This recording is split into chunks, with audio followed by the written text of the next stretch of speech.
Welcome to the National Press Club. We're going to go ahead and get our evening started, so please take your seats. My name is Angela Greiling-Keene. I'm a reporter for Bloomberg News and this year's president of the National Press Club. It's my great pleasure to welcome each and every one of you here tonight for our Fourth Estate Awards dinner honoring Andrea Mitchell.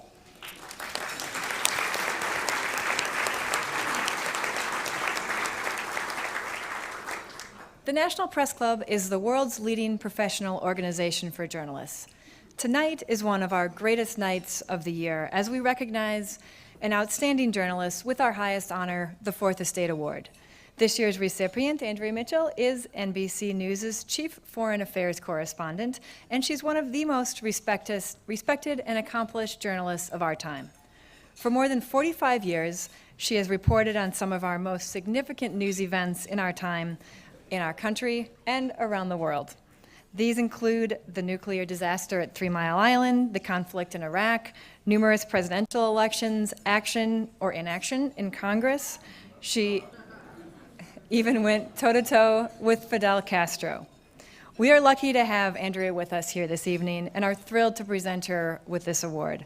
We're joined tonight at our head table, starting to my far left with Lori Russo, Managing Director of Stanton Communications and co-chair of the Fourth Estate Awards Committee.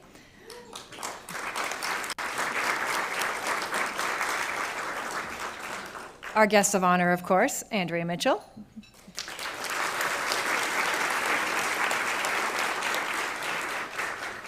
To your left, Jody Schneider, Congress team leader at Bloomberg News and co-chair of the committee that put together tonight's dinner. Susan Page, Washington bureau chief at USA Today.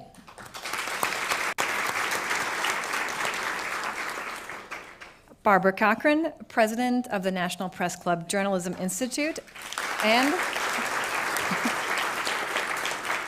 she will want me to get in the rest of her title, the Curtis B. Hurley Chair in Public Affairs Journalism at the University of Missouri School of Journalism. Double applause. And Jim Lehrer, executive editor of PBS NewsHour and the 2011 Fourth Estate Award winner.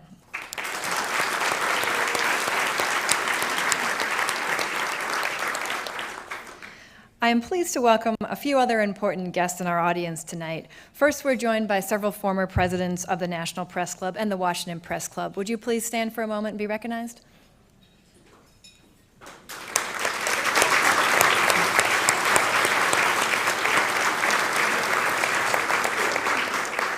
We also have with us tonight some non-resident press club members who've traveled to Washington to be here for this occasion. Would you please stand?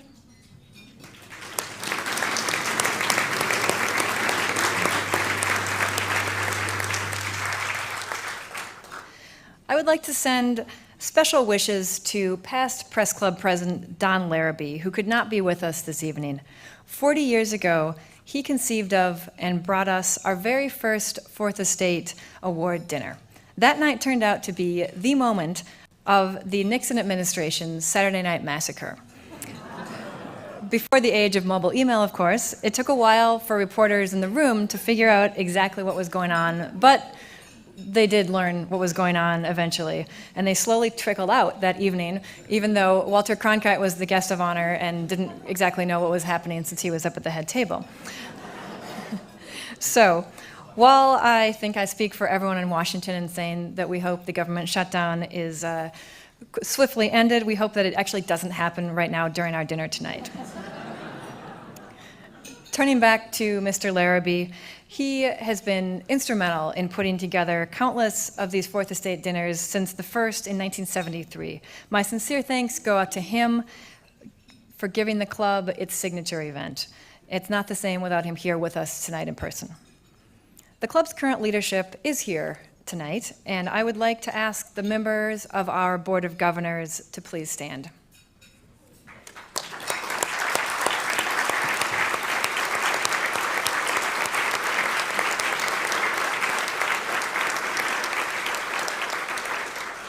And we are also joined by board members of the National Press Club Journalism Institute. Would you please stand?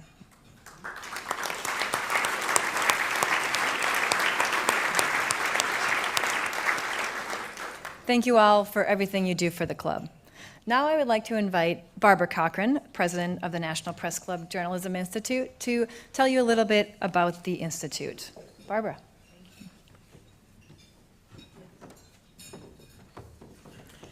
Thank you, Angela, and good evening.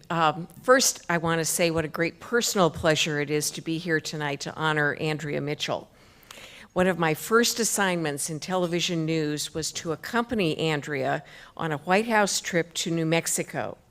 I had been a newspaper editor and was new to television, so the powers that be at NBC thought this would be a good way for me to learn the ropes. Well, after a day with Andrea, I was amazed and exhausted. She was a whirlwind of activity, constantly looking for nuggets of information, passing them on to nightly news, and planning her pieces. I knew right away I was in the presence of a television news star, and as you know, how she was those years ago hasn't changed a bit.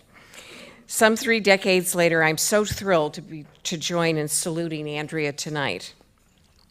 In addition to honoring a great member of the Fourth Estate, tonight's dinner benefits the National Press Club Journalism Institute, the educational arm of the Press Club. At a time of great change for the profession, the Institute offers training programs designed to help journalists keep pace with that change. We honor great journalists through our annual awards program, we advocate for a free press, and we work to build a new generation of journalists through our scholarship program. So as you can see, the NPC Journalism Institute is a worthy cause, and by attending tonight's dinner, you are contributing to it. From all of us, thank you for your support.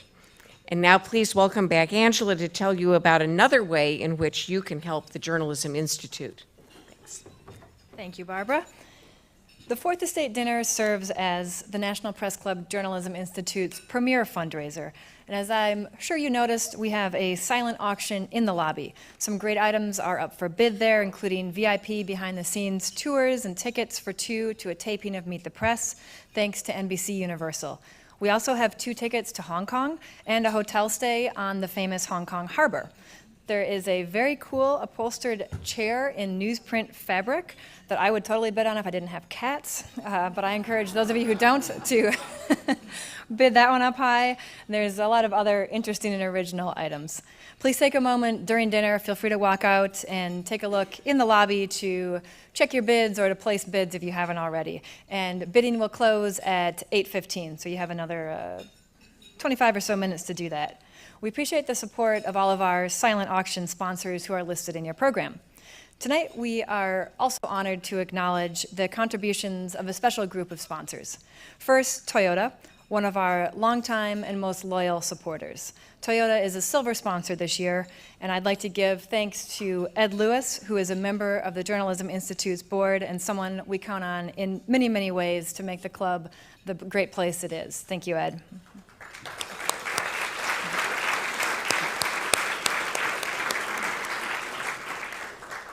Also sponsoring tonight's dinner at the silver level is Stanton Communications.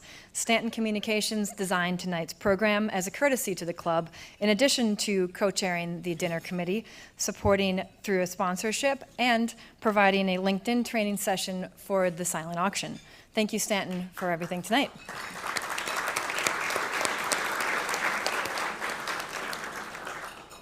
Brown Capital Management also joins us as a sponsor at the silver level. Brown Capital Management also sponsored this dinner for the past 2 years.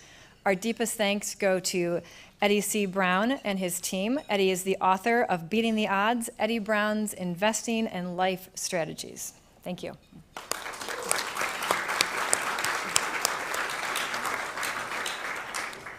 The American Petroleum Institute also joins us as a sponsor at the silver level. It's the second year API has sponsored this event, and we are very grateful for their continued support.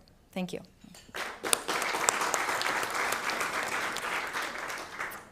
And we welcome the National Cable Telecommunications Association as a first-time sponsor at the silver level. Rob Stoddard, NCTA's Senior Vice President for Communications and Public Affairs, has recently joined the National Press Club Journalism Institute Board of Directors, and we thank him for both his support and his enthusiasm.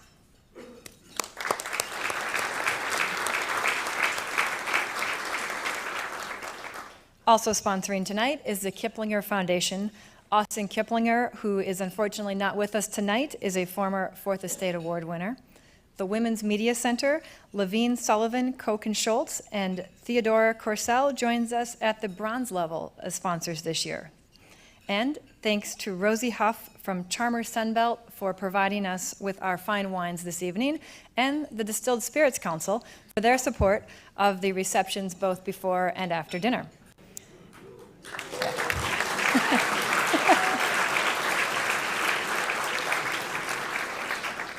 In addition, Penguin Publishers deserves our thanks for the books in our gift bags tonight, and I'd like to thank CQ Roll Call for its help in promoting tonight's dinner. Finally, a big thanks to Whole Foods and its talented florist, Emily Harmon, for the beautiful flowers you have on your tables in front of you.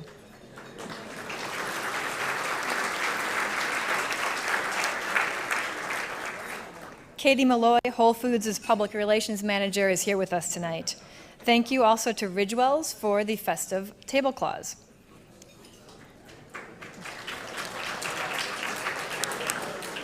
Thank you to all of our sponsors who are helping us create a vibrant atmosphere for a free press while we continue to serve as a watchdog in a role that our founding fathers intended. And your reward for sitting through all of these thank yous to our sponsors to whom we are most grateful is a delicious dinner, expertly prepared by the National Press Club's executive chef, Susan Delbert, and her talented staff. So please enjoy the dinner, and we'll be back with our program after the entree.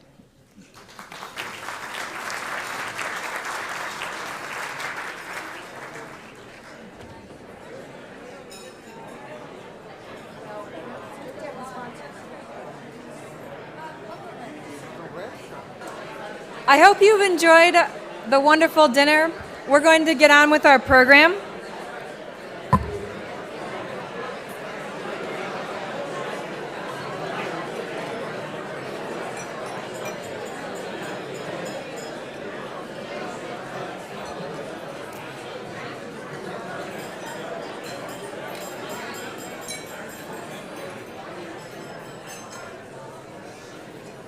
It's now time, as you enjoy your desserts and coffee, for the moment we've all been waiting for, our tribute to Andrea Mitchell. We have with us tonight, yes.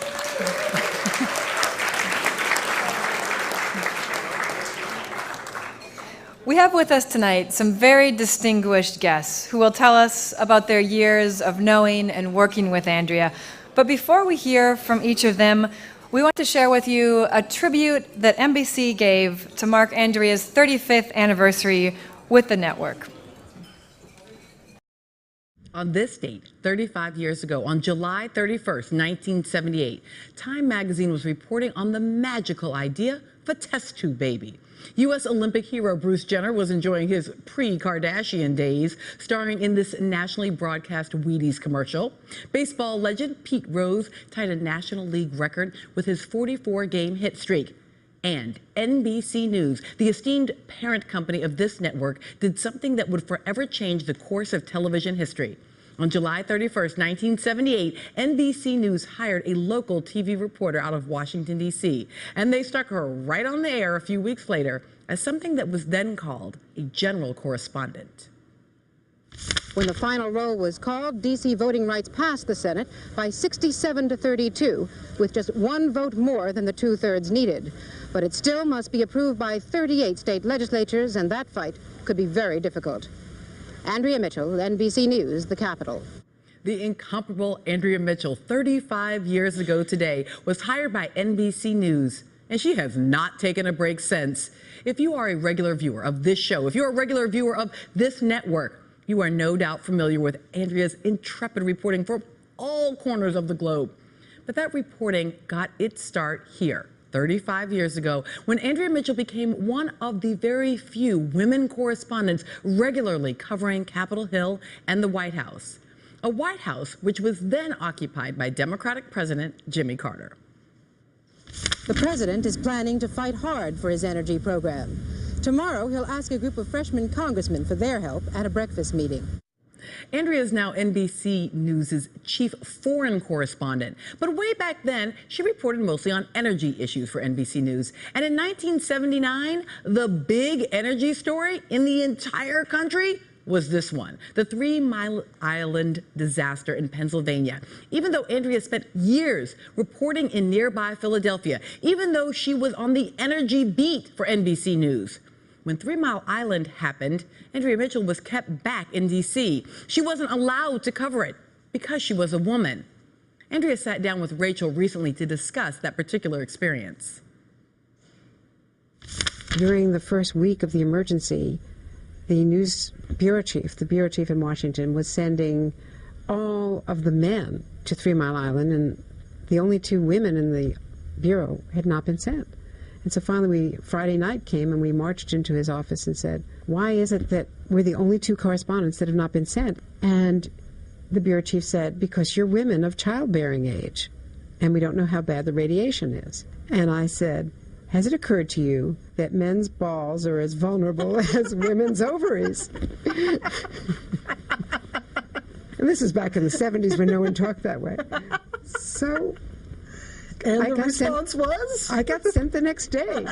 More vulnerable, Andrea, more. I mean, sure enough, there's Andrea Mitchell reporting on 3 Mile Island for NBC News back in April 1979. Andrea's career has taken her across the globe, where she's interviewed world leaders like Fidel Castro, and where her dogged reporting from places like Sudan has gotten her into trouble with presidential strongmen who don't quite get the concept of a free press. One of our favorite Andrea Mitchell moments on this show is her fearless reporting from the floor of the 2008 Republican convention in the face of an unforeseen foe. I don't know if you can see me because I chose the worst place to be on this floor. I'm right in the middle of the balloon drop. I am somewhere on the floor of this convention, surrounded by balloons and confetti, but it certainly does mirror the excitement of this crowd. Andrea Mitchell can't be stopped.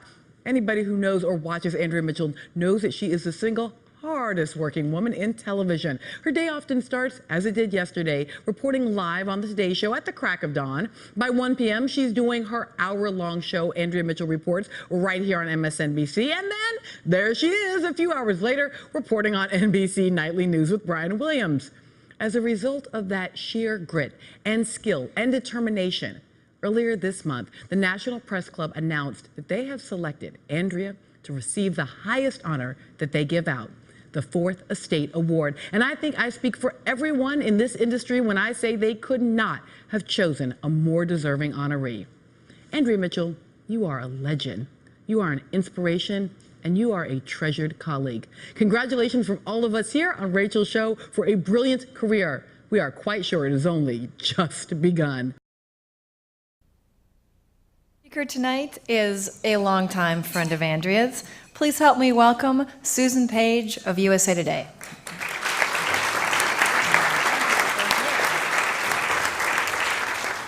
Thank you. Good evening. Every town has its sacred places where voices are hushed and secrets are shared. For the Vatican, it's the Sistine Chapel. In Green Bay, Wisconsin, it's Lambeau Field. And in Washington, it's the green room, and its throne, the makeup chair. Real Washingtonians would rather be waterboarded than break the omerta of the green room. But at the risk of excommunication, I'm here to tell you that the real character of Andrea Mitchell comes through most clearly there. Many times I've been sitting in the makeup room at the NBC Bureau on Nebraska Avenue and seen the human tornado that is Andrea Mitchell sweep in, minutes before Andrea Mitchell Reports is about to go on the air. Picture this. A makeup artist is trying to, apply some makeup, which can be difficult because Andrea is simultaneously conferring with producer Michelle Perry and watching the State Department briefing on a monitor and dictating changes in her script. She's usually ignoring the poor sound guy who's trying to attach a microphone and the floor director who is begging with her, rising desperation in his voice, to just get on the set. I was in the makeup room in February 2009 when a rumor erupted on Twitter that Tom Daschle was withdrawing his nomination as Health and Human Services Secretary. I saw Andrea with, maybe 60 seconds to airtime, pull out her cell phone, dial his number, get Daschle on the line, and confirm it. Do you remember that? Then she went on the air and announced another scoop. Just a word of advice. Do not get in Andrea's way when she's reporting. She's tiny, but she's tough. I first met Andrea when she was covering the Reagan White House for NBC, and I had gone on the beat for Newsday. One day there was a stakeout at Walter Reed Medical Center. A big, burly, unfriendly audio tech had planted himself in the middle of the front row, which is where Andrea wanted to be. Other reporters were reluctant to confront him. She was not. She persuaded him to move aside. And by persuaded, I mean he ended up on his backside on the ground. This is a true story. He was too intimidated to protest and moved away. At Barack Obama's first inauguration, Andrea was on a flatbed of a truck that was tracking the new president's limousine in the inaugural parade from the Capitol to the White House. She spotted the Obama's car stopping so they could get out and walk a bit. She saw the chance to shout a question at the new president. So, of course, she jumped off the flatbed while the truck was still moving. Months in an attractive orthopedic boot followed until her broken ankle had healed. This is not to mention the time in 2011 when Andrea was interviewing Donald Rumsfeld on her show about his memoir. She went after various dodges about the origins of the Iraq War with such persistence and such a command of the issues involved. I particularly remember an exchange on the definition of stovepiping that it made me feel a little sorry for Donald Rumsfeld. Do you know how hard it is to make someone feel sorry for Donald Rumsfeld? She is quite simply the hardest working journalist in town. Washington could learn something from Andrea Mitchell. She does not have a shutdown setting.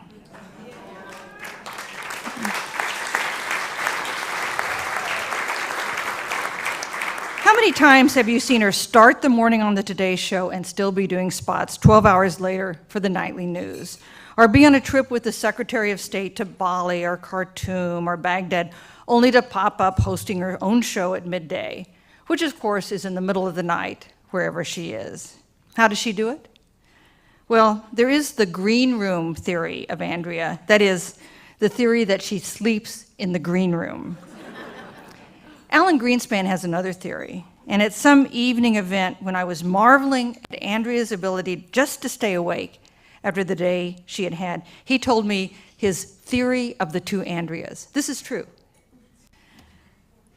He postulated that there must be two Andreas, one spelling the other, sort of like the Patty Duke show. This would explain why we can see her simultaneously on the nightly news and Hardball.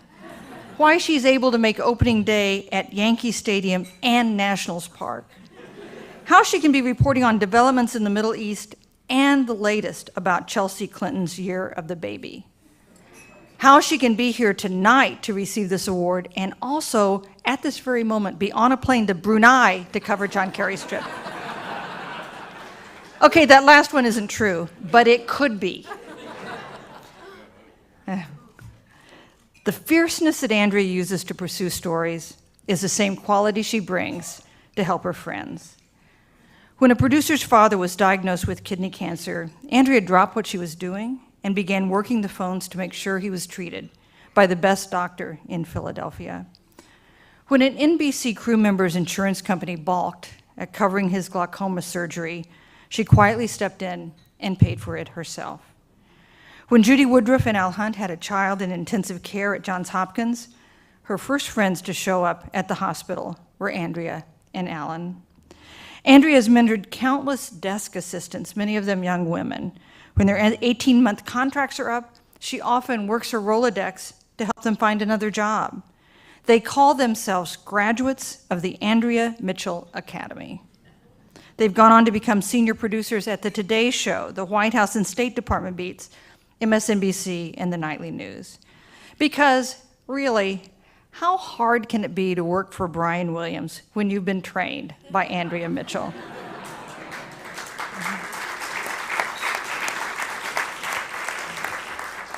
Andrea is a woman of great passions. She loves the Redskins and the Yankees, Oscar de la Renta and George Clooney, peanut M&Ms and quad-shot espressos. Yes, 4 shots.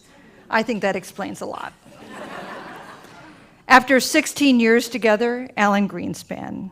After 35 years together, NBC. Andrea Mitchell is a generous friend. She is a champion and a model for women journalists.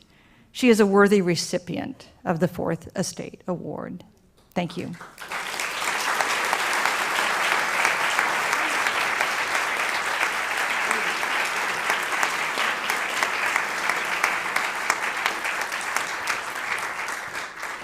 Thank you, Susan. And now, offering a different view of Andrea Mitchell after working with her for 15 years is Washington Bureau Chief for NBC News, Ken Strickland.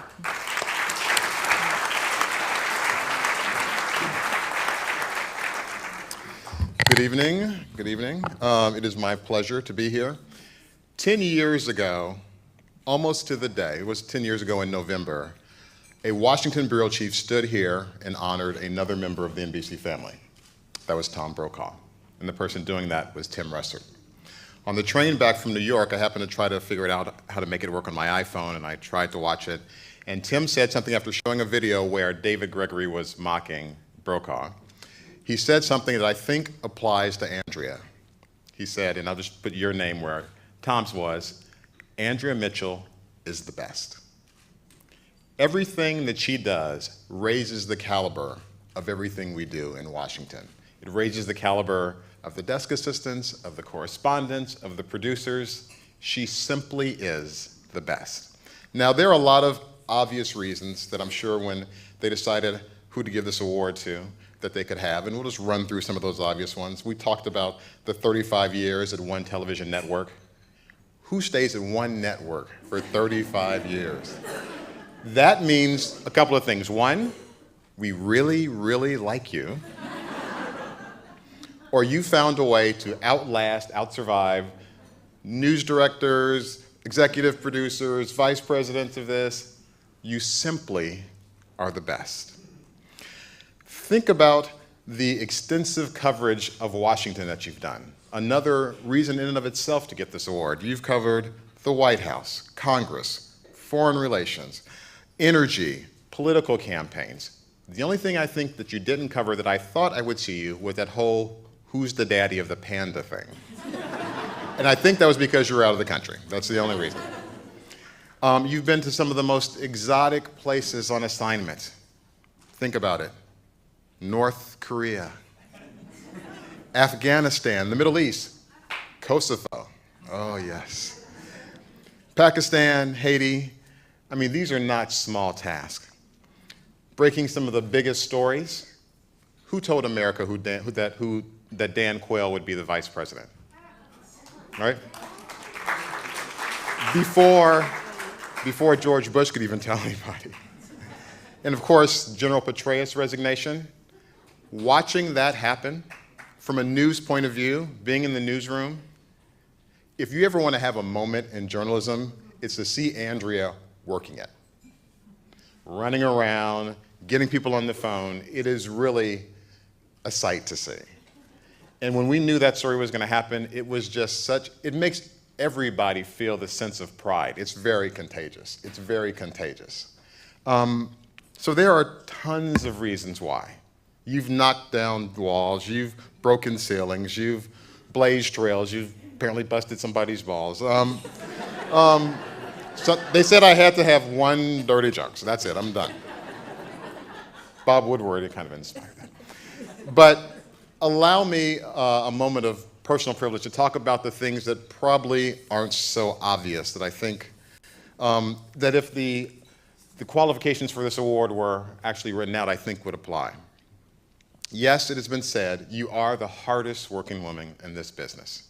Now, people have talked about you working from Today's Show to Nightly, but I want to give a clearer picture of what it really, really looks like. It doesn't start with Today's Show. It starts with Morning Joe, which comes on at 6, okay? And then there's the Today Show hit at 7, and then Chuck may have you on at 9. There may be some live shots between 10 and your show at 1, so you may do a couple of live shots maybe at noon. And then you do your show at 1. And by no means think that Andrea phones it in. Andrea is knee-deep in whatever she touches. She involves everybody, but most importantly, she involves herself in everything. So let me go back to the schedule. So she does her show at 1. She might do Chris Matthews at 5 when he was on at 5. And then she'll do Nightly. And I'll go and I'll say, Andrea, are you going to go home? No, Rachel wants me to come on. This is an important story. I want to do Rachel at 9. Now, you would think the day is over. No. Because Scott Foster calls from the Today Show and says, Andrea, could you do something? Of course I will. So she'll either do it from home or stay in the bureau and write some more. All of this on a bag of peanut M&Ms.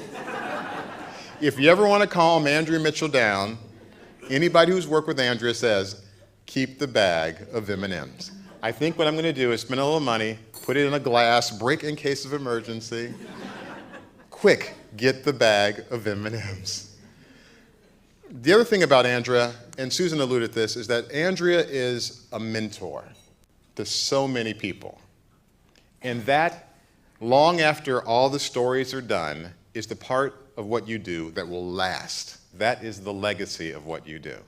The people's lives you've touched, the influence you've had on everyone, but especially on women in an industry that clearly cannot be kind to women at some time. You have blazed a trail for them that will go on and on and on forever. That is why you are simply the best. But wait, there's more. There's more. The other thing that Andrea does that is really not really the correspondent thing to do is Andrea doesn't mind sharing credit for things. When I was a Senate producer and I was working on a story that had a lot of involvement with Andrea, I think it was the lead up to the war, the weapons of mass destruction. And this is my first time really working with Andrea. Working with Andrea is like you're a medium tennis player and you're playing with Serena Williams. If you want to stay in the game, you better bring it. And so I'm working with Andrea, and she's like, Ken, you gotta talk to this senator, talk to that senator. And I thought I really, really had something, and I called her, and I think her show was about to go on the air, and I said, okay, I've done, that's it. And then I turned on TV, and she says, Ken Strickland reports. I said, what? Is she giving me credit, or did she think I just blew it, and she doesn't want to take the blame for it? I would later realize that that's really your MO.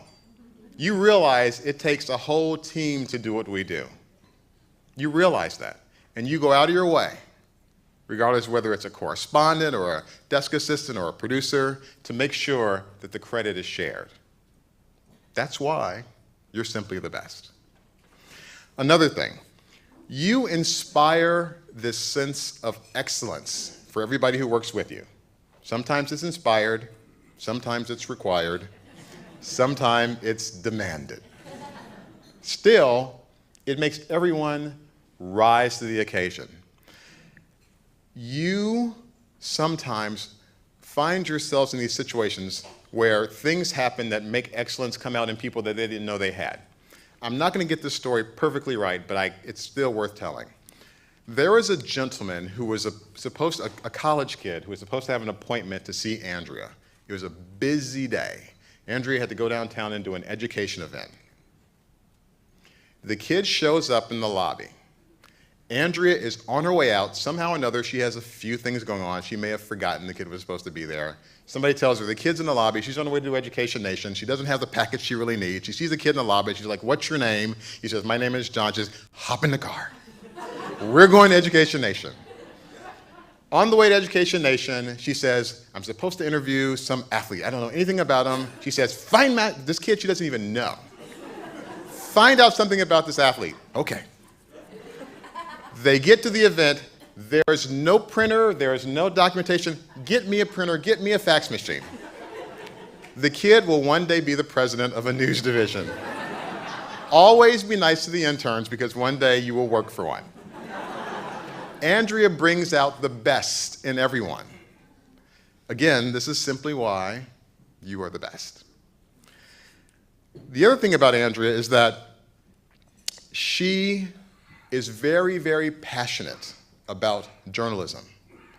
Andrea believes in journalism the way nature intended it, screaming at people, making them ask the questions they don't want to answer. Does anybody remember in the past month when John Kerry was doing a news conference at the State Department? You know, he's pretty much done. He is almost out the door, but he's not out the door, which means for Andrea, he's fair game. Mr. Secretary, who else would stop but someone for Andrea Mitchell? And he stood there, it must have been for 2 minutes, off mic, answering Andrea's questions about Rouhani. That's why you're simply the best.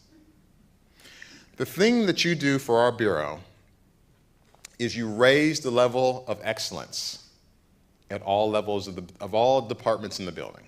Anyone who's working with you knows it's got to be good. It's got to be good. Her commitment to what she does, a couple of examples. Andrea at times can be demanding, and at times she has been angry with me. She has been unhappy with me. She has been pissed at me. And it's always generally about one thing. I want to go cover this. Why aren't we covering that? And I would say, Andrea, you were in Geneva last weekend. You were in Rome the weekend before that. You've been on 20 times, and you still want to go cover something? Yes. Why? Because you're the best.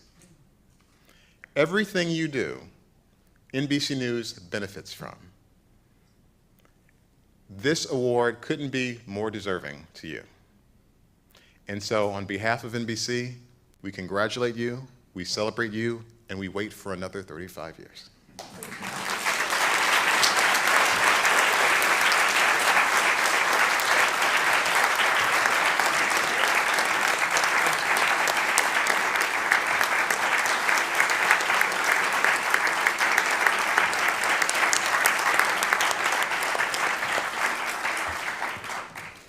Thank you, Ken, for those wonderful remarks. Finally, we welcome Jim Lehrer, our 2011 Fourth Estate Award winner, to tell us his thoughts about Andrea. And we would be glad to have Jim Lehrer here on any occasion, but we're especially glad that he could be here tonight because he was already committed to another event tonight, but he was so excited about honoring Andrea that he made time to be at 2 dinners in the same evening. Jim Lehrer.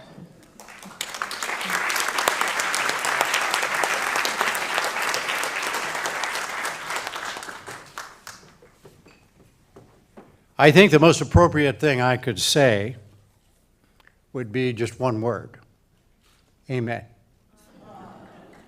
If this were excuse me, if this were anything remotely resembling anything religious, and there had been whatever and whatever at the end of the benediction, that's what I would be here to say. I would say one word, and then I would sit down. I would say amen, and I would sit down. Because the best is the word, the 2 words that Ken used, and what Susan said about Andrea. There's very little I can add to that. In fact, all I can do is enhance it around the edges.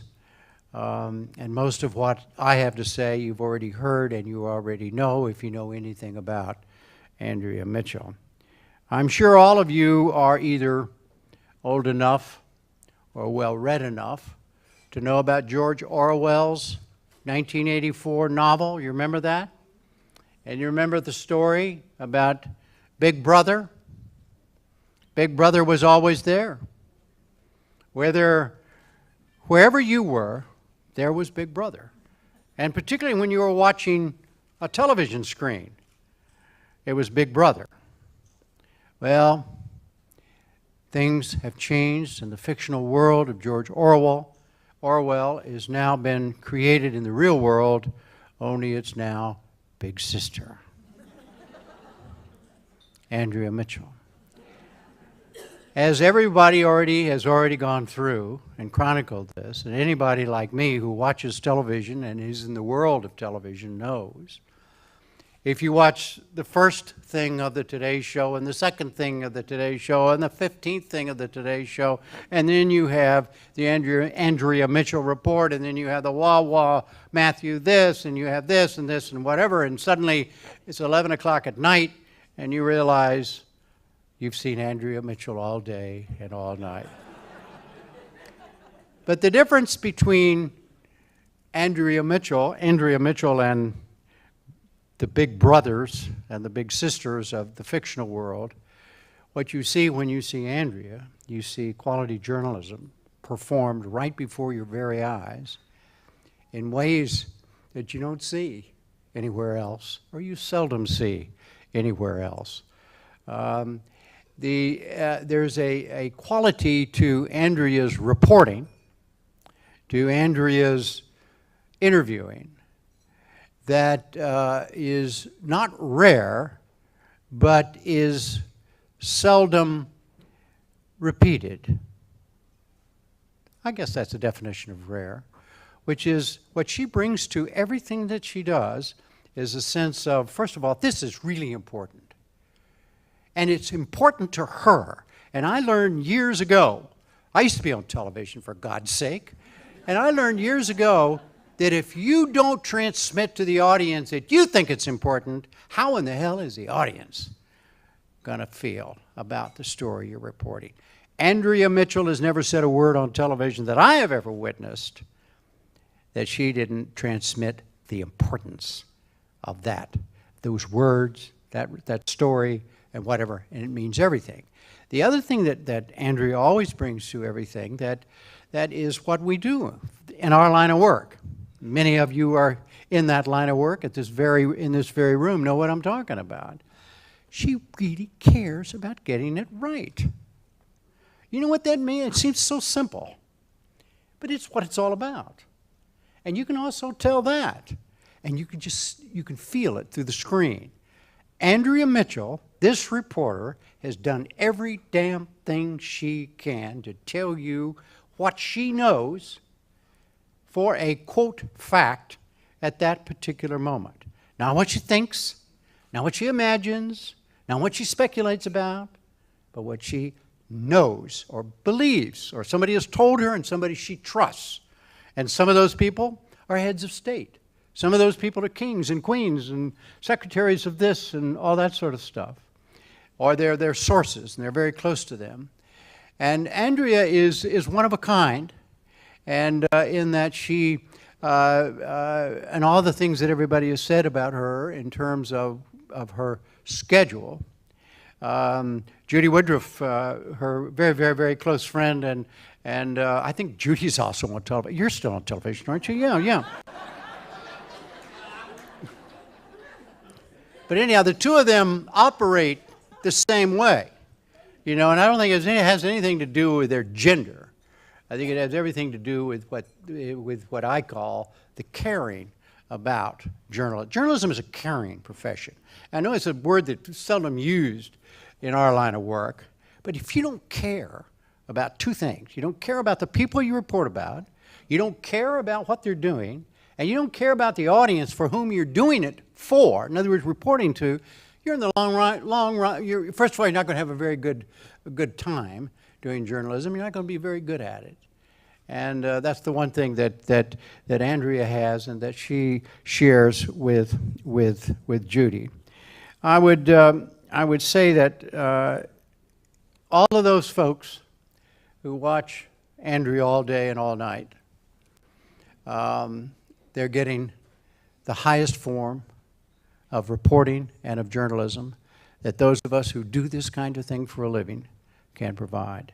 And if you don't watch her, then you're missing that. That's a consumer report for the evening for me. I would say to you that also, that that when you hear her report, as I said, you get the facts straight, but you also get nuance and intelligence and perspective from where it came from. And I salute Ken and the others of NBC News who've had the good sense and judgment to keep Andrea, not only keep Andrea, but to permit Andrea to do her thing, and because her thing matters. And I, on behalf of all of us who care deeply about this and who and watch Andrea operate, we thank you in NBC News. I would also say that, you know, when Andrea does a story, her stories are usually about things. In fact, they're always about things that matter. She's always there when it matters, and when it matters is also, those three words also apply to her on a personal level. Her husband, the one, the only, what's his name sitting over here, knows better than anybody that Andrea is one of these when it matters people. A friend with a problem, as has been said, becomes Andrea's problem. A young person seeking advice or counsel needs an ear, gets an ear from Andrea. Somebody with a happening, sad or happy, gets a gift or flowers or words of whatever, of comfort, of congratulations, of whatever, from Andrea. Her personal thoughtfulness has the same professional tenacity as her practice of journalism.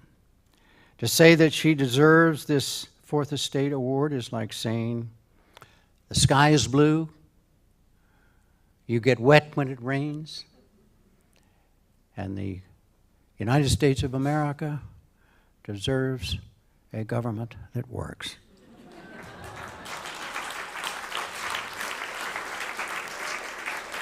I am delighted to be part of this evening to honor one of our line of work's very, very best. Andrea Mitchell. Thank you, Andrea. Congratulations.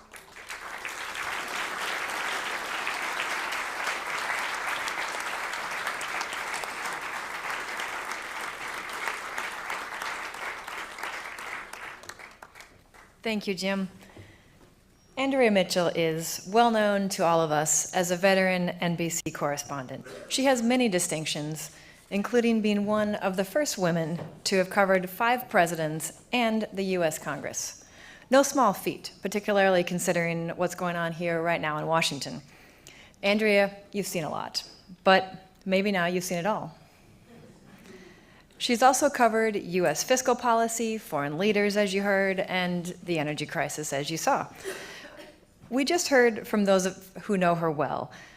We heard from them that she's recognized not only for her journalistic skills, but for her fairness, her integrity, decency, and caring about those in our profession and those in it, in addition to just caring about getting the story.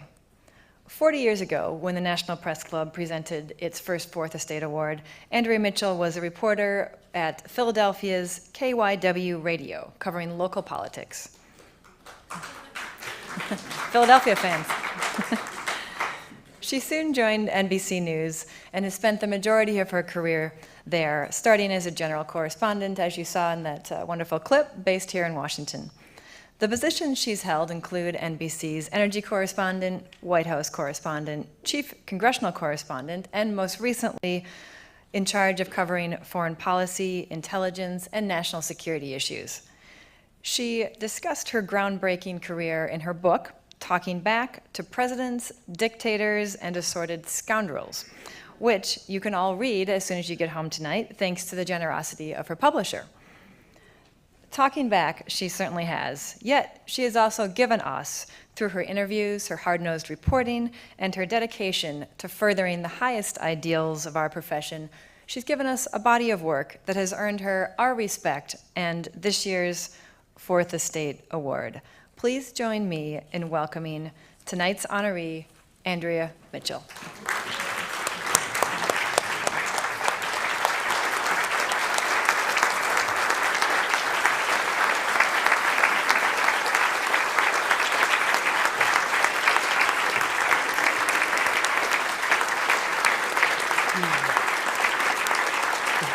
Thank you all.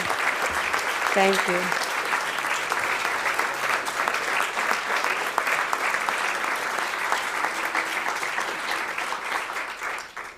Thank you all so much. I'm really overwhelmed and speechless, which is not my usual mode. Susan and Ken and Jim and to Angela and the board and all of you here. This is meaningful to me for so many reasons. To be honored by my peers, to be honored in this place where, as we know, things have changed dramatically. Until 1971, we could not be here, you could not be the president, I would not be the honoree, and we would not all be enjoying this lovely dinner.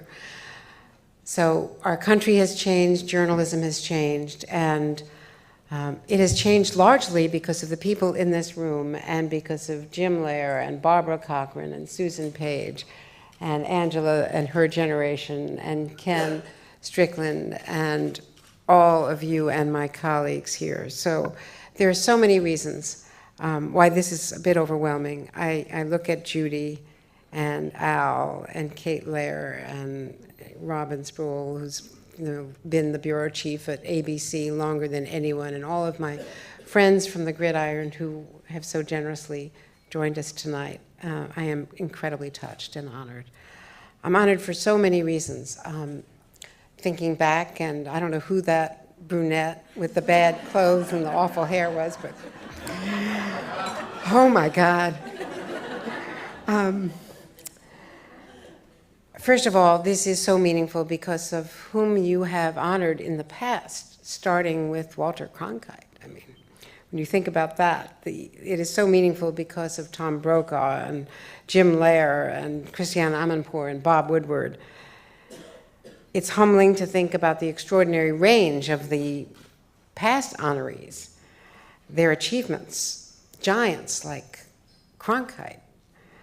Cronkite, whom I watched along with Huntley and Brinkley as a child and as someone who loved news and devoured newspapers. And my sister and I used to fight over who would get after school to read the evening paper that was delivered to the house first in our hometown. And one of my first great experiences was being chosen by my elementary school to write the school column for the hometown paper now. It was then Macy Westchester Chain, then Gannett in New Rochelle, New York, but I was a columnist for the Standard Star. That was a very big deal, and used to get driven. I was in 6th grade, so I was 12 years old, and my mother would drive me down to Main Street and marched into the newsroom, always late, with my copy on a Friday. And the editor of School News was Miss Virginia Clare. Miss Virginia Clare. And right out of front page, a hat, a cigarette, and gloves. How she typed in gloves, I don't know. But this woman wore gloves. And she was very tough, and I was, as I say, always late, because Susan is not inaccurate. She's a great reporter, and the scene getting to that set at 12:57 every day is really something. It's not always my fault. It's partly that the President of the United States and various news briefings around town all happen between 12 and 1 or 1 and 1:30, so it's breaking news. But to think about the people who've been honored by this organization, Cronkite, as I say, who, think 50 years ago next month, Cronkite looking up at the clock, taking off his glasses, tearing up, and telling the nation that John F. Kennedy had died. Cronkite creating the turning point, as LBJ said, if I've lost Cronkite, I've lost America, from his reporting in Vietnam, realizing that the afternoon follies in Saigon with the casualty counts of Viet Cong were completely cooked. So you think about the unique influence that man had over my generation and others to come. Jim Lehrer, who along with Robin McNeil created the only hour-long, authentic broadcast of evening news to this day, the PBS NewsHour. Now superbly anchored by Judy Woodruff and Gwen Ifill. But the legacy of Jim Lehrer And that's only his day job. That's not even the books. Another is coming out on Tuesday. That's not only the nonfiction books, but the fiction. And such a superb friend. Tom Brokaw, coining the phrase the greatest generation after covering the 50th anniversary of the Normandy invasion. I remember so well being there. Anchorman, author, mentor, friend, straight talker. Remember on that night, on election night in 2000, when Tom instantly acknowledged to our viewers, as he put it, that not only did we have egg on our face, we had an entire omelet on our face after getting Florida wrong, and getting it wrong several times in one night. Bob Woodward, following the money to the revelations that, supported by a singularly courageous publisher and managing editor, helped bring an end to the criminal enterprise that was known as Watergate. Christiane Amanpour, another honoree, fearless in war and peace, comforting the afflicted and afflicting the comfortable. Peerless war correspondent, advocate for the disempowered around the world. So being singled out and honored by my peers, by this organization, is incredibly meaningful. It's all the more embarrassing because we all know that television news, perhaps more than any other form of journalism, is a team sport. Ken talked about me. I'm here because of all of my colleagues at these NBC tables.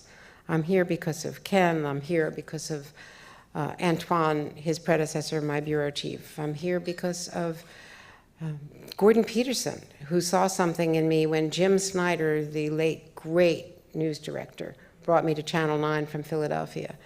And when Gordon Peterson and Maureen Bunyan mentored me, and all of the great anchors and reporters and editors at Channel 9 who worked for Jim Snyder, and some of, just look at some of the reporters who came out of that wonderful newsroom on Brandywine.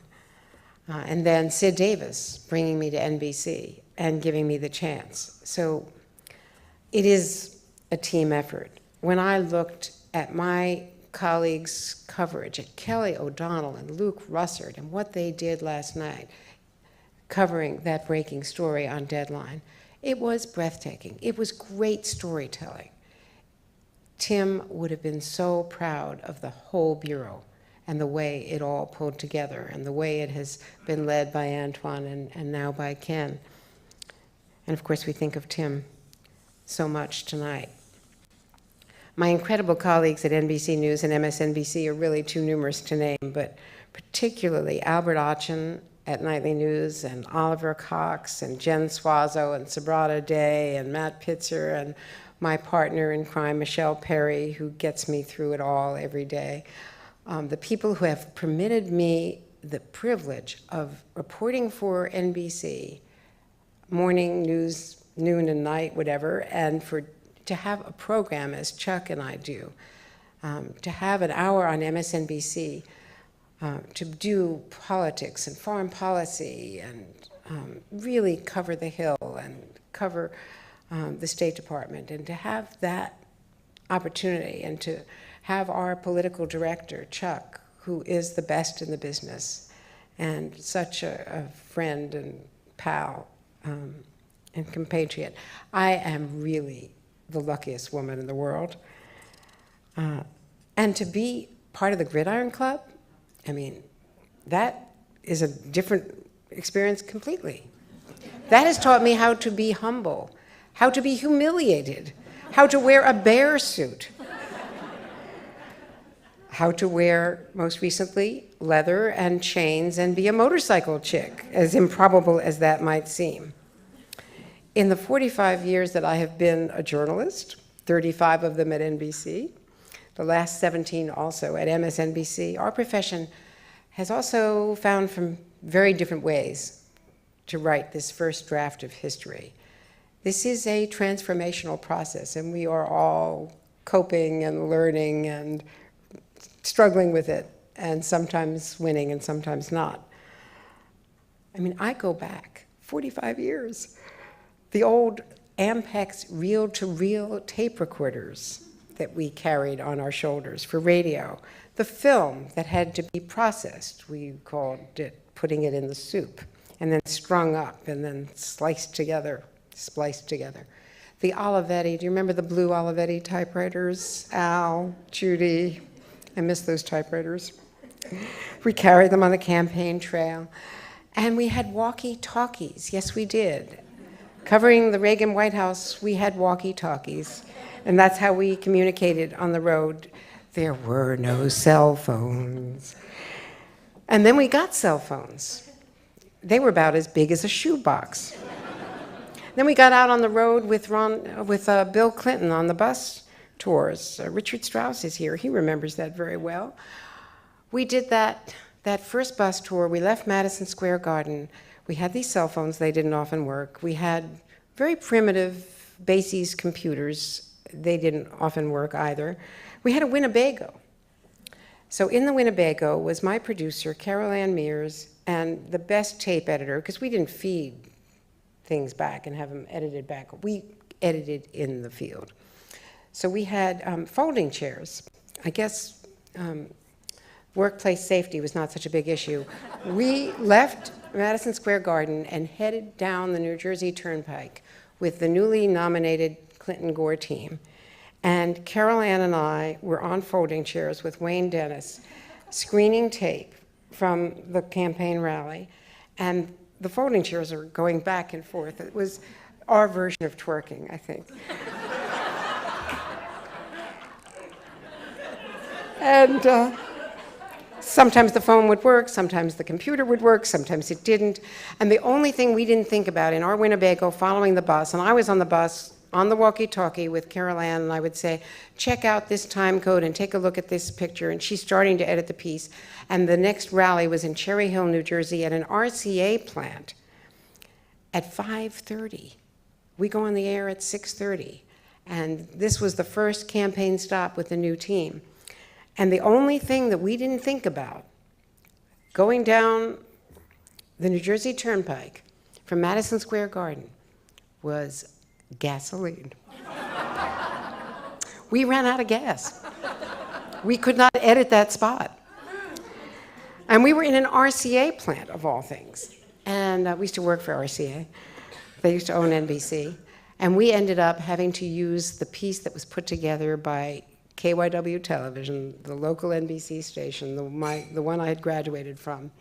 And we somehow got on the air. It was one of the worst crash landings we've ever had. So I've seen all this whole change of from film to tape to digital, and now, you know, the cell phones that are no longer shoe boxes, and now the magic of the internet, and a news hole that has 140 characters. And the way we communicate our stories has changed dramatically, but the fundamentals are the same, and that's what I'm really here to share with all of you who all agree with me. So this is preaching to the choir, but we are in the business of telling stories, finding facts, and when possible, conveying them through the eyes of a person who has actually lived through that experience. An eyewitness, a character who knows what they're talking about. Providing context, adding our own experiences, which, by the way, is why diversity is so critical to good storytelling, to good journalism. There are experiences that we have all shared, but there are also experiences that none of us can share, that we bring to it because we now have a diverse workplace and a diverse newsroom, and women and men and people of color and people of different generations. I was nominated for an award for an interview with Nancy Brinker. It was controversial. That interview, if it was passionate and if it was unusual, was different because of my experiences as a woman and my experiences as a cancer patient. And that is something that I brought to that story that no man, frankly, would have shared. And men similarly have experiences that I cannot share, and that is why we are so much richer and so much better in what we do today than what we did when I first came to Washington in 1976.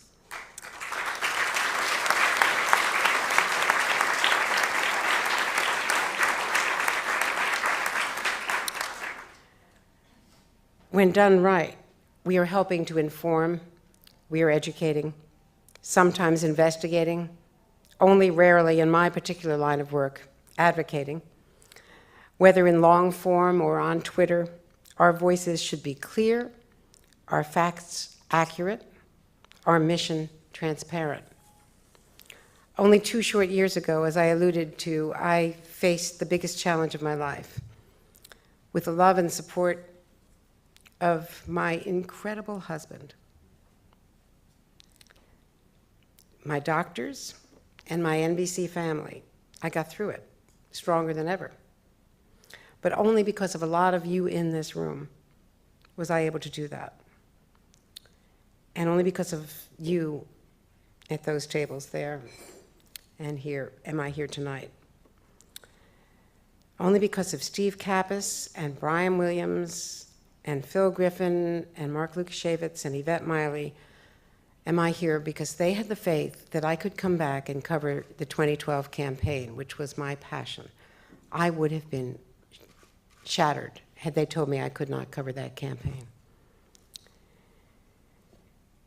And I don't think my recovery would have been as rapid or complete if I had not been able to do what I love most. Doing the work that I love has been the best medicine. And for that, I am eternally grateful to NBC, to this family of newsmen and women. I am so grateful to the team that helps me put this program on every day at 1 o'clock. The fact that we've been doing this for 6 years, the fact that Chuck has been doing this for 5 years is really remarkable, given that he has 3 or 4 more jobs than I have and does it all so brilliantly. For your faith, for continuing to have faith in me, and for the love and support that I have from Alan.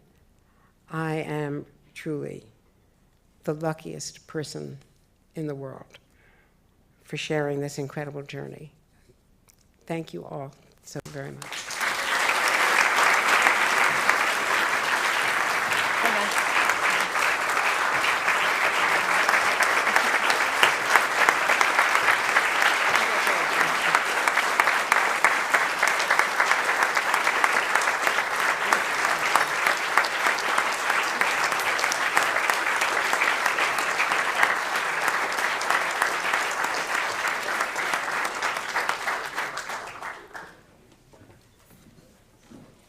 Thank you, Andrea, for those inspiring and touching remarks. It has truly been a pleasure hearing about your distinguished career and honoring you with this year's 4th Estate Award.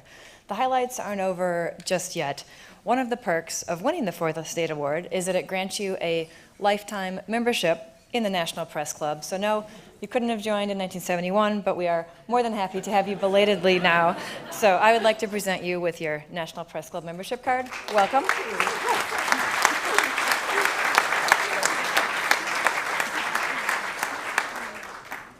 We hope to see you back here very soon, of course. And I'm sure you will all be happy to hear that the evening will end with cordials in the Holman Lounge right next door. But before that, just a couple final words. First of all, if you were one of the bidders on the silent auction items, please check out by 10 p.m. to see if you won, and of course to pay. There will be, we appreciate that, there will be staff members at the front desk near where you came in until 10 p.m. to help winners with their payments. Secondly, I want to take just a moment to offer some thanks to people with whom we would have not had this wonderful evening, starting with each of you who took the time to attend.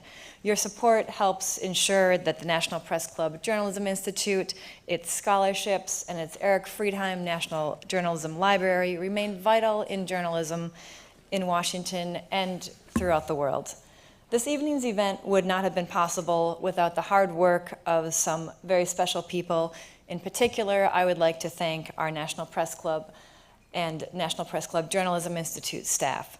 The club's executive director, Bill McCarran, who is here tonight, has always made this event a priority. And the Journalism Institute's executive director, Julie Hsu, and her staff, Laura Hoffman and Laura Coker, deserve our thanks for everything they did to help put together tonight's event.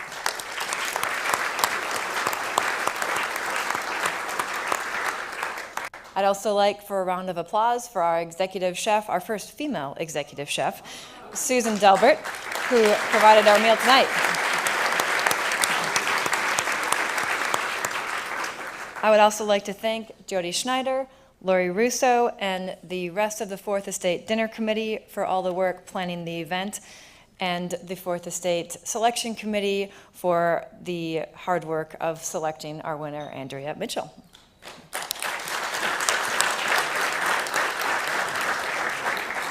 Finally, a word of thanks to all of our National Press Club members who attended tonight's event. The members are what make the club what it is.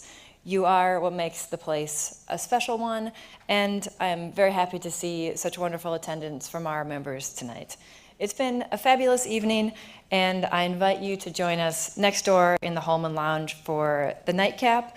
We ask that you leave the flower arrangements on the tables, so they're beautiful, but I'm happy to report that they are going to a wonderful place. They'll be donated to the Fisher House, which serves wounded veterans, and they'll bring some cheer there.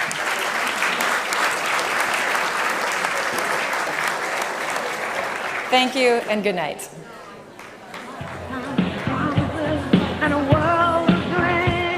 State Award winner, the Women's Media Center, Levine Sullivan, Koch and Schultz, and Theodora Corsell joins us at the bronze level as sponsors this year. And thanks to Rosie Huff from Charmer Sunbelt for providing us with our fine wines this evening, and the Distilled Spirits Council for their support of the receptions both before and after dinner.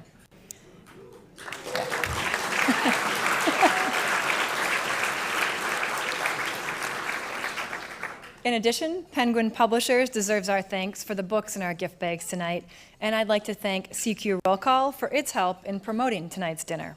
Finally, a big thanks to Whole Foods and its talented florist, Emily Harmon, for the beautiful flowers you have on your tables in front of you.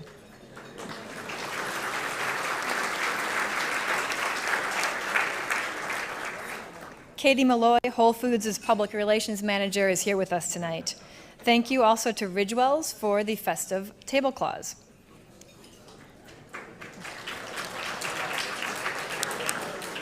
Thank you to all of our sponsors who are helping us create a vibrant atmosphere for free press while we continue to serve as a watchdog in a role that our founding fathers intended. And your reward for sitting through all of these thank yous to our sponsors to whom we are most grateful is a delicious dinner, expertly prepared by the National Press Club's executive chef, Susan Delbert, and her talented staff. So please enjoy the dinner, and we'll be back with our program after the entree.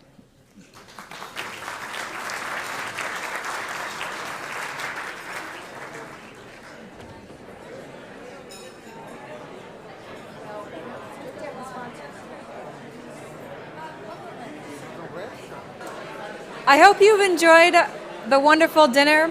We're going to get on with our program.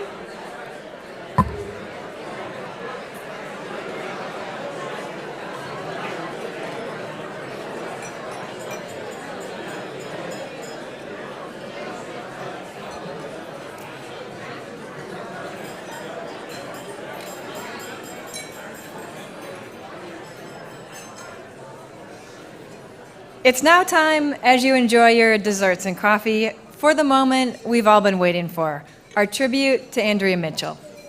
We have with us tonight, yes. Encourage those of you who don't to bid that one up high. There's a lot of other interesting and original items. Please take a moment during dinner. Feel free to walk out and take a look in the lobby to check your bids or to place bids if you haven't already. And bidding will close at 8:15, so you have another 25 or so minutes to do that. We appreciate the support of all of our silent auction sponsors who are listed in your program. Tonight, we are also honored to acknowledge the contributions of a special group of sponsors. First, Toyota, one of our longtime and most loyal supporters. Toyota is a silver sponsor this year, and I'd like to give thanks to Ed Lewis, who is a member of the Journalism Institute's board and someone we count on in many, many ways to make the club the great place it is. Thank you, Ed.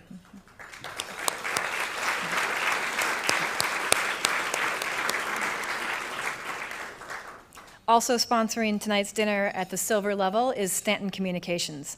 Stanton Communications designed tonight's program as a courtesy to the club, in addition to co-chairing the dinner committee, supporting through a sponsorship, and providing a LinkedIn training session for the silent auction. Thank you, Stanton, for everything tonight.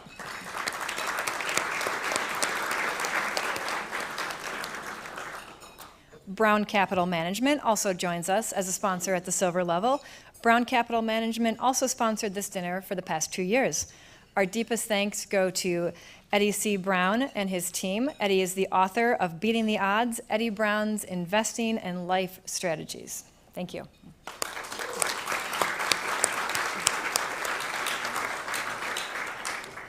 The American Petroleum Institute also joins us as a sponsor at the silver level. It's the second year API has sponsored this event, and we are very grateful for their continued support. Thank you.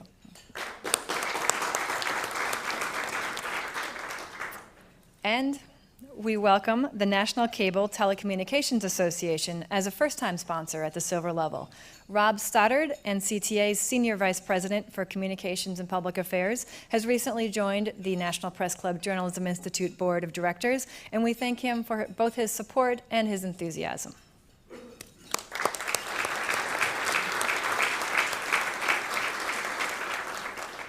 Also sponsoring tonight is the Kiplinger Foundation. Austin Kiplinger, who is unfortunately not with us tonight, is a former Fourth Estate.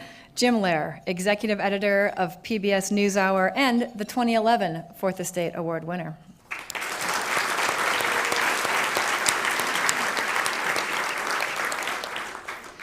I am pleased to welcome a few other important guests in our audience tonight. First, we're joined by several former presidents of the National Press Club and the Washington Press Club. Would you please stand for a moment and be recognized?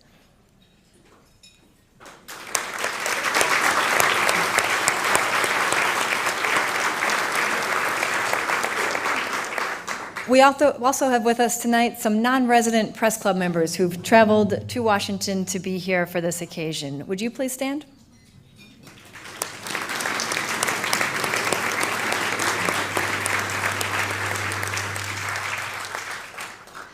I would like to send special wishes to past Press Club President Don Larrabee, who could not be with us this evening. 40 years ago, he conceived of and brought us our very first Fourth Estate Award dinner. That night turned out to be the moment of the Nixon administration's Saturday Night Massacre. Before the age of mobile email, of course, it took a while for reporters in the room to figure out exactly what was going on, but they did learn what was going on eventually, and they slowly trickled out that evening, even though Walter Cronkite was the guest of honor and didn't exactly know what was happening since he was up at the head table. So, while I think I speak for everyone in Washington in saying that we hope the government shutdown is swiftly ended, we hope that it actually doesn't happen right now during our dinner tonight.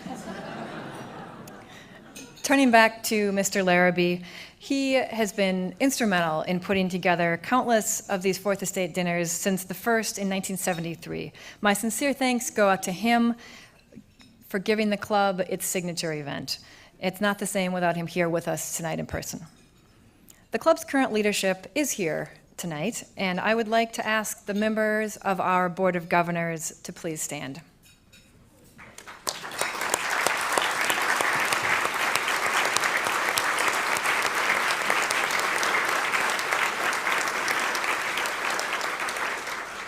And we are also joined by board members of the National Press Club Journalism Institute. Would you please stand?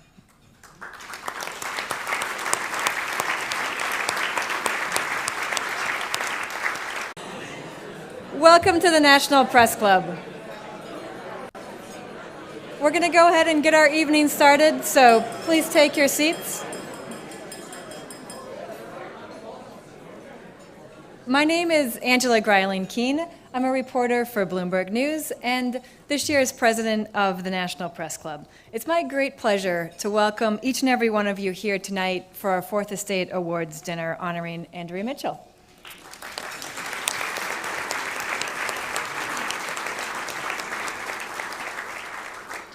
The National Press Club is the world's leading professional organization for journalists. Tonight is one of our greatest nights of the year as we recognize and outstanding journalists with our highest honor, the Fourth Estate Award. This year's recipient, Andrea Mitchell, is NBC News' chief foreign affairs correspondent, and she's one of the most respected and accomplished journalists of our time. For more than 45 years, she has reported on some of our most significant news events in our time, in our country, and around the world. These include the nuclear disaster at 3 Mile Island, the conflict in Iraq, numerous presidential elections, action or inaction in Congress. She even went toe-to-toe with Fidel Castro. We are lucky to have Andrea with us here this evening and are thrilled to present her with this award. We're joined tonight at our head table, starting to my far left with Lori Russo, Managing Director of Stanton Communications and co-chair of the Fourth Estate Awards Committee.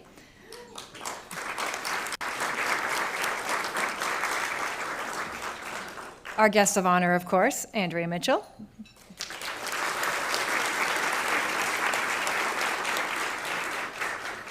To your left, Jody Schneider, Congress team leader at Bloomberg News and co-chair of the committee that put together tonight's dinner. Susan Page, Washington bureau chief at USA Today.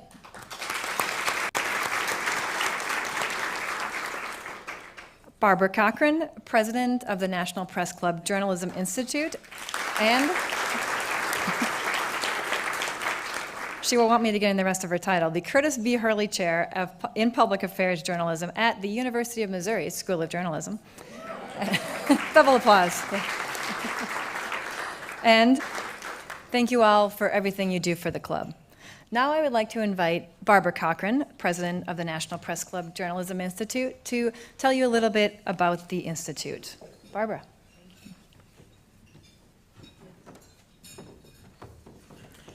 Thank you, Angela, and good evening. First, I want to say what a great personal pleasure it is to be here tonight to honor Andrea Mitchell. One of my first assignments in television news was to accompany Andrea on a White House trip to New Mexico.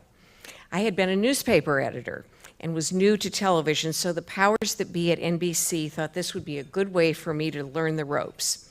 Well, after a day with Andrea, I was amazed and exhausted.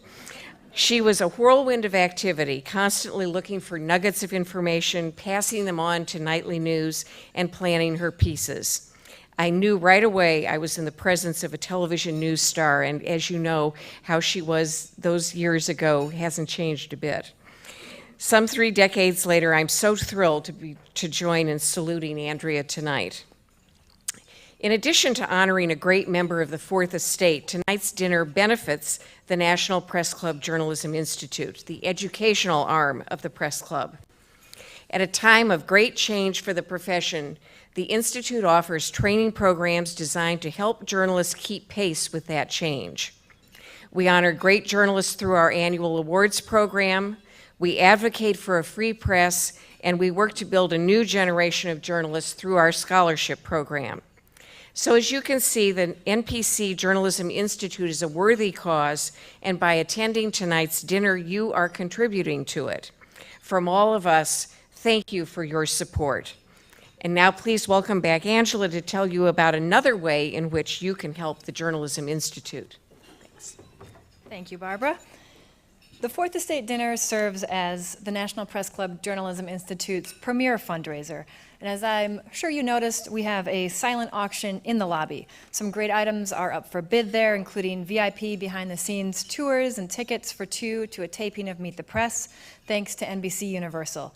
We also have 2 tickets to Hong Kong and a hotel stay on the famous Hong Kong harbor. There is a very cool upholstered chair in newsprint fabric that I would totally bet on if I didn't have cats, but I